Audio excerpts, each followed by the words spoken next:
हरियाणा निकाय चुनाव की रणनीति और चुनावी घोषणा पत्र को लेकर अब लगातार हरियाणा में चुनावी माहौल गर्मा गया है, जिसको लेकर तमाम पार्टियों ने तैयारी शुरू कर दी है। नमस्कार, आप देख रहे हैं सिटी तहलका। मैं हूं आपके साथ जितेंद्र अहलावत।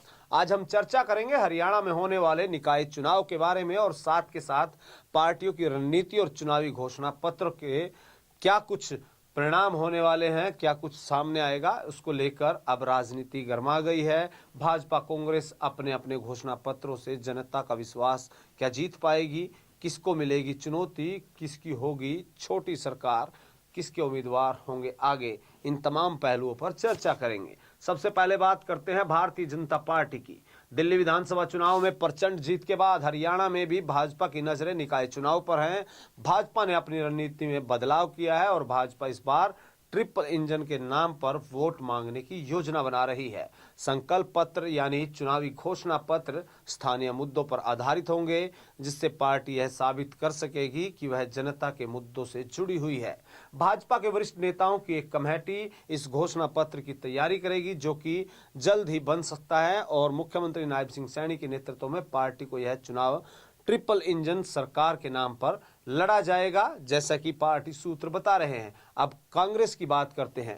कांग्रेस की रणनीति पर बात की जाए तो कांग्रेस ने अपनी पूरी ताकत भ्रष्टाचार के मुद्दे पर लगाई है।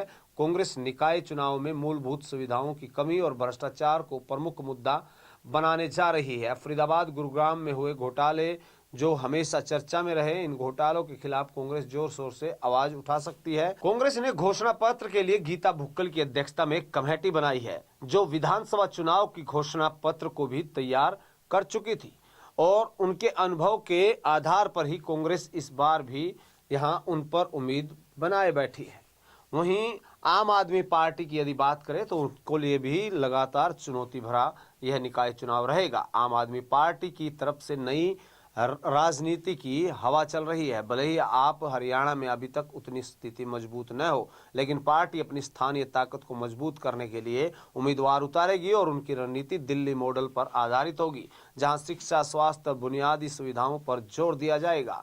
कांग्रेस और भाजपा को चुनौती देने के लिए आम आदमी पार्टी यहां पर अपना नया रास्ता बना सकती है। हालांकि दिल्ली चुनाव के बाद अब हरियाणा में निकाय चुनाव को लेकर सियासी गर्म हो गया। निकाय चुनाव के यदि बात करें तो प्रदेश में सियासी तापमान लगातार बढ़ रहा है। भाजपा और कांग्रेस दोनों ही इस चुनाव को अपनी पहचान के लिए अहम मान रहे हैं। भाजपा अपने द्वारा किए गए कार्यों और मोदी सरकार की नीतियों को सामने रखेगी, जबकि कांग्रेस पिछले कार्यकाल की कमियों और भ्रष्टाचार का मुद्दा बनाकर चुनावी मैदान में उतरेगी। वहीं इस पर अलग से रणनीति आम आदमी पार्टी भी लगातार निगाहें बनाए बैठी है। लगातार निकाय चुनाव की सियासी हलचल अब तेज हो चुकी है।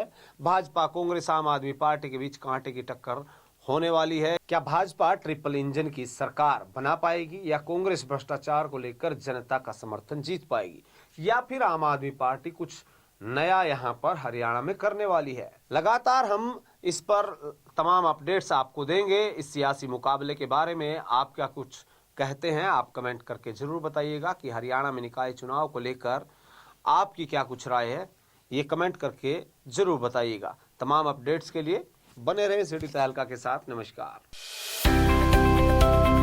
अब किसी भी प्रकार के दर्द से क्यों होना परेशान, जब ऑर्थो चार्ज कैप्सूल हो आपके पास।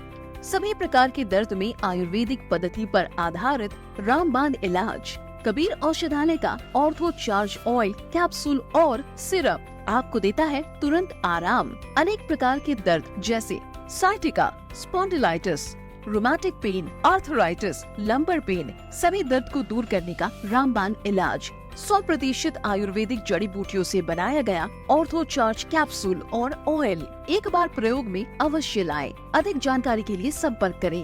एड्रेस: कबीर औषधालय, सेक्टर 14, सोनीपत, दिल्ली, NCR।